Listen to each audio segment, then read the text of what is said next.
വാഗ്ദാനം ചെയ്ത് ലക്ഷങ്ങൾ തട്ടിയെടുത്ത കേസിൽ ബാംഗ്ലൂർ വിമാനത്താവളത്തിൽ വെച്ച് അറസ്റ്റിലായ നീലേശ്വരം ചിറപ്പുറത്തെ പാലക്കാട് ഉല്ലാസിനെതിരെ ബേക്കൽ പോലീസ് സ്റ്റേഷനിലും കേസ്.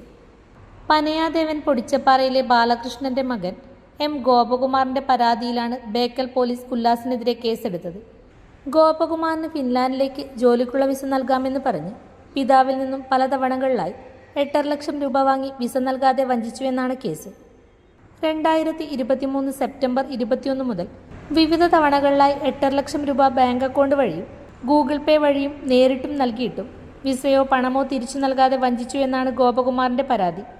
കഴിഞ്ഞ ദിവസം ബംഗളൂരു എയർപോർട്ടിൽ നിന്നുമാണ് ഉല്ലാസിനെ ചിറ്റാരിക്കാൽ എസ്.ഐ KV മധുസൂദനും സംഘവും അറസ്റ്റ് ചെയ്തത്.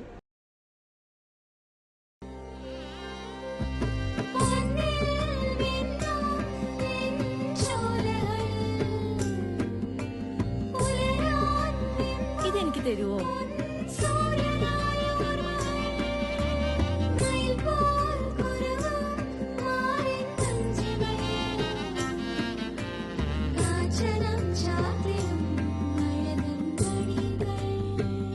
ചില ബന്ധങ്ങൾ പവിത്രമാണ്.